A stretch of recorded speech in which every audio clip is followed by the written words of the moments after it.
They built a fence across my land while I was gone, so I locked every single one of their cars inside it. And no, that wasn't a figure of speech. I mean every car, every SUV, every shiny little we follow the rules vehicle they owned, boxed in like cattle that didn't know they'd wandered into the wrong pasture. Now before you decide I'm the crazy one here, you gotta understand how it started, because none of this happened overnight, and none of it was an accident. My name's Caleb Turner.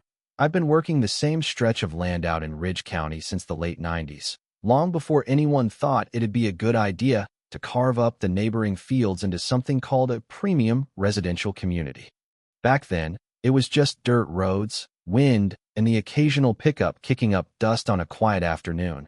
The kind of place where folks waved even if they didn't know you, because chances are you'd see them again anyway. I own 41 acres, not inherited, not gifted. I bought it piece by piece over the years, working jobs nobody sticks with anymore, saving what I could, building fences with my own hands, fixing tractors in the dark when something broke mid-season. That land isn't just property to me. It's time. It's sweat. It's a couple decades of figuring things out the hard way. The South Pasture, that's the part that matters in this story. Wide, open grass, a gentle slope, nothing fancy, just good grazing land, and a dirt access lane I carved out years ago so I could move hay trucks in and out without tearing up the soil. That lane runs along the edge, flat and sturdy, the only stretch in that whole area that doesn't turn into a muddy mess after a decent rain. Behind that pasture, that's where things changed. About 3 years ago, a development company came in and turned what used to be scrubland into a place called Silver Creek Haven. Yeah, sounds peaceful, right? Matching mailboxes, identical driveways, little security cameras perched like birds on every corner, and a homeowners association that had more rules than a county courthouse. At first, I didn't think much of it. People move in, people build homes. That's just how things go. But then came the emails, the letters, the little suggestions dressed up like friendly advice. Hey Caleb, we noticed your fence line looks a little rustic. Hey Caleb, would you consider planting a visual barrier for community aesthetics? Hey Caleb, some residents feel your cattle are visually disruptive. Yeah, that last one stuck with me. I never responded to most of it. Figured if I didn't engage, they'd get bored and move on. And for a while, they did. Or at least, that's what I thought. About a week before everything went sideways, I ran into a guy named Victor Langford. He was the HOA president, wore those crisp button-down shirts like he had somewhere important to be even when he didn't, always talking like he was presenting something instead of just having a conversation. We crossed paths near the edge of my property while I was checking a fence post. He stood there, hands on his hips, looking out over my pasture like he was evaluating a piece of land he might buy. You ever consider updating this boundary? He asked, nodding toward the open stretch. I leaned on my shovel a bit, gave him a look. Boundary's been the same longer than your neighborhoods existed. He smiled, not friendly, more like patient, like he already knew something I didn't. Sometimes boundaries need to evolve, for safety, for value, for the greater good. I remember chuckling at that, just shook my head. Out here, the greater good usually means minding your own land. He didn't argue, just gave a small nod, like he was filing something away, then turned and walked back toward those neat little houses. That should have been my warning. A couple days later, I left town for a cattle auction. Nothing unusual, 2 days, maybe a little more if things ran long. I locked up the barn, checked the gates, left everything the way I always do. Open pasture, clear access, nothing out of place. When I came back, I honestly thought I'd taken the wrong road. Where there used to be open land, there was a brand new white vinyl fence, clean lines, evenly spaced posts, the kind of fence you don't build overnight unless you've got a full crew and a plan. It stretched across my pasture like it had always been there, cutting straight through grass I'd been maintaining for years. And every 20 feet or so, there were signs. Private community boundary. No trespassing. Property of Silver Creek Haven. I just sat there in my truck for a minute, engine still running, hands on the wheel, trying to make sense of what I was looking at, because there's a difference between someone crossing a line and someone erasing it completely. Then I saw the letter, tucked into my mailbox like it belonged there. Folded neat, printed clean, signed by the HOA board. They'd adjusted the boundary during my absence, citing safety concerns, liability risks, and the need to protect community value. Adjusted, like my land was a spreadsheet cell they could just drag over and redefine. I got out, walked up to that fence, ran my hand along it. Fresh vinyl, not a scratch on it. Posts dug deep, set firm. This wasn't temporary. This was deliberate. And then I stepped it off. 1, 2, 3, all the way to 120 feet. That fence wasn't near my property line. It was 120 feet inside it. That's when I felt it. Not anger. Not right away. Something quieter, heavier. The kind of feeling you get when you realize someone didn't just make a mistake. They made a decision. And they were counting on you not pushing back. I turned, looked past that fence, and that's when I noticed the cars. Rows of them, parked neat and organized on what used to be my grazing land. And right there, cutting through it all, was my dirt lane. The same one I built years ago. The same one they were now using like it had always been theirs. I didn't say a word. Didn't call anyone. Didn't even tear down the fence. I just stood there for a long second, then turned around, got back in my truck, and drove straight to the barn. Because in that moment, I realized something simple. They thought I'd argue. They thought I'd complain. They thought I'd play by their rules. They had no idea what I was actually about to do. I didn't go back to the fence right away, didn't march over there, didn't start yelling, didn't call a lawyer or the county office like most people probably would. Instead, I walked into my barn, closed the door behind me, and just stood there for a minute, letting the quiet settle in. Because when something like that happens, when somebody crosses a line that clearly, you don't react fast, you react right.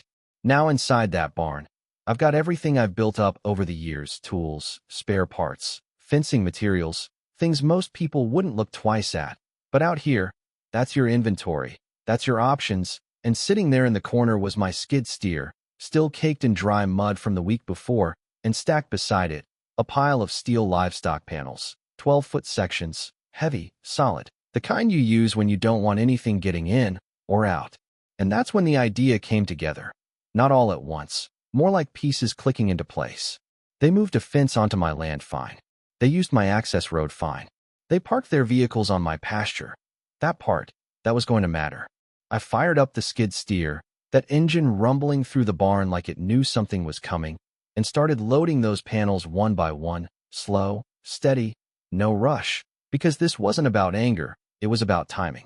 By the time I rolled back out toward the pasture, the sun had started dropping, that late afternoon light that stretches shadows long across the ground, makes everything feel a little heavier than it is. From a distance, it almost looked peaceful. Rows of cars, quiet, no people around, just sitting there like they belonged.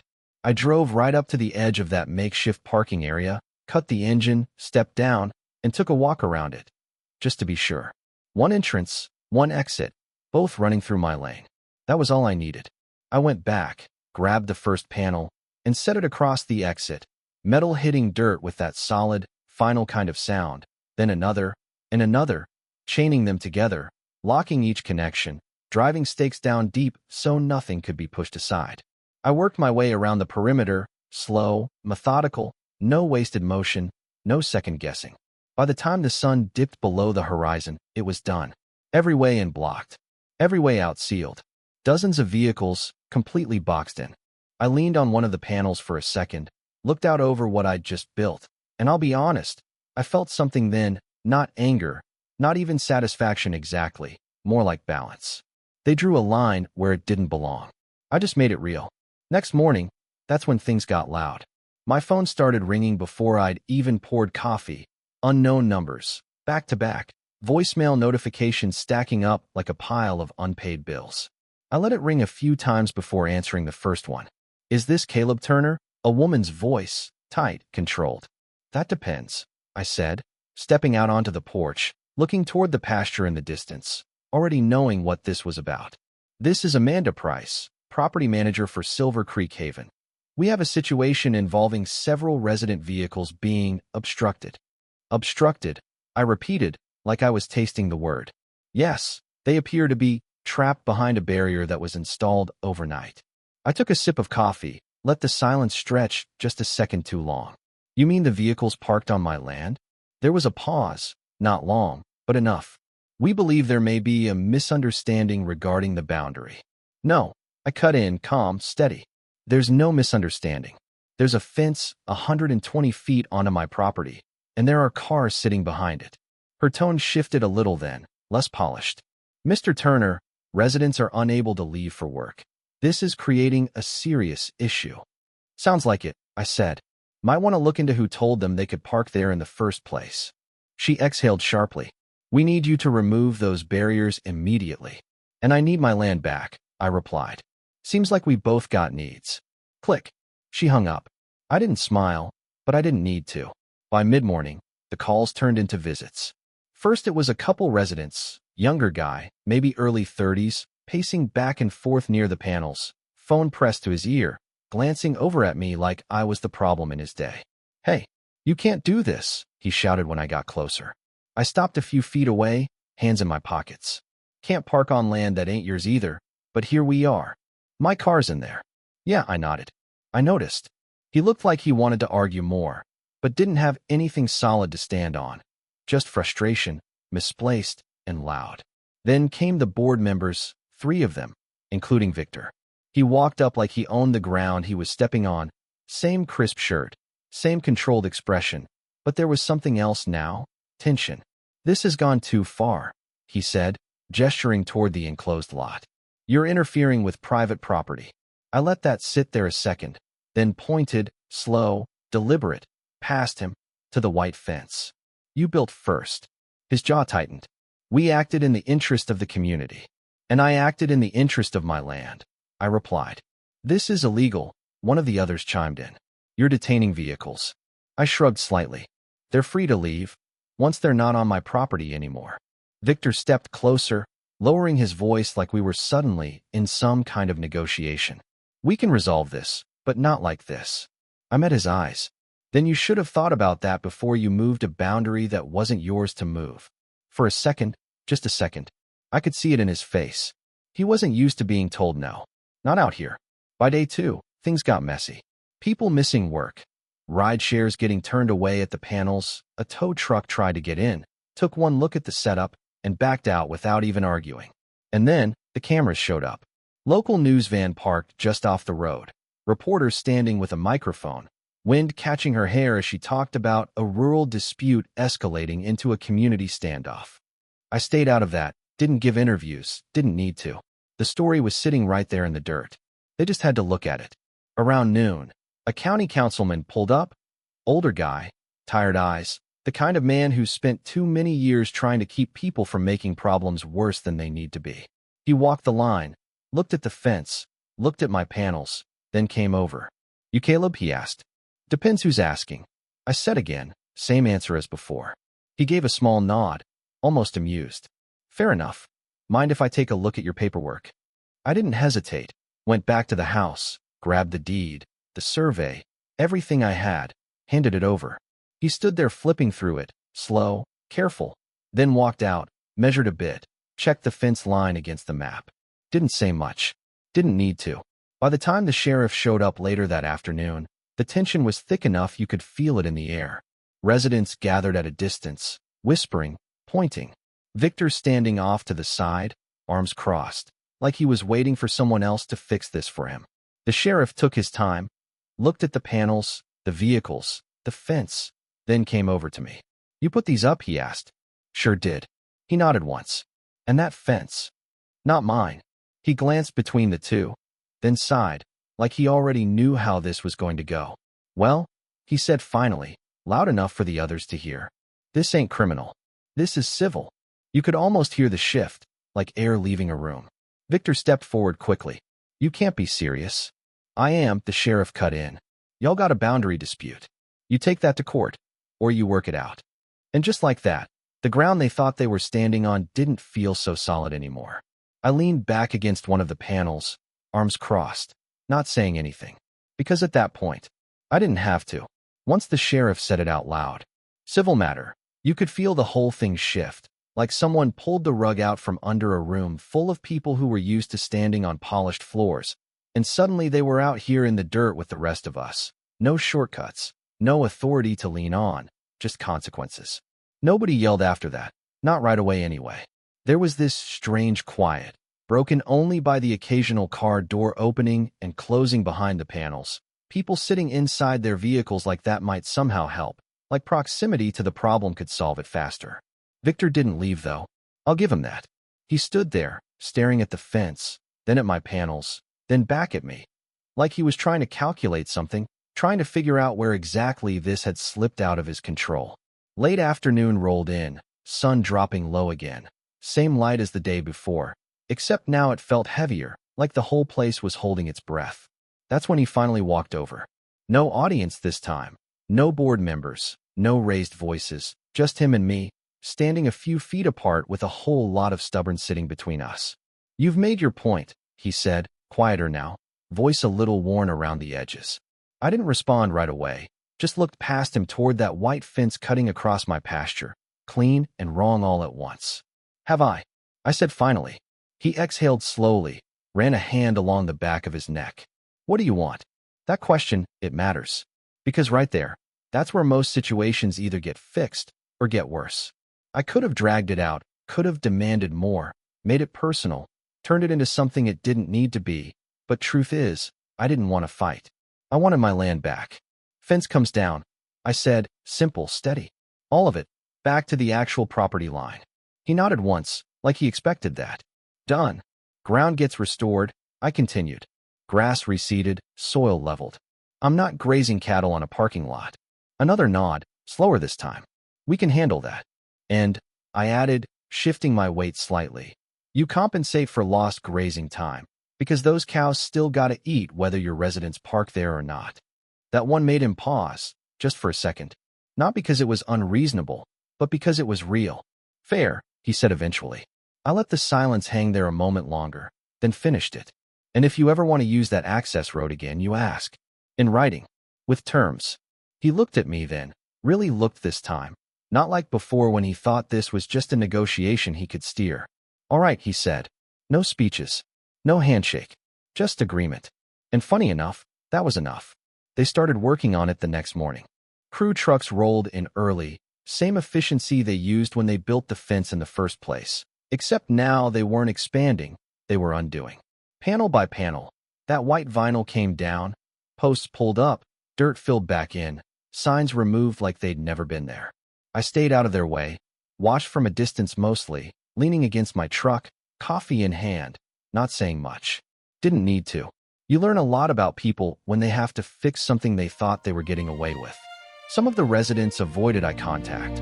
Others gave small nods, the kind that say we didn't know, whether that's true or not. One older woman actually walked up to me mid-morning, hesitant, holding her keys like she didn't quite know what to do with her hands. I just wanted to say, "I didn't realize that was your land," she said. I nodded. "Now you do."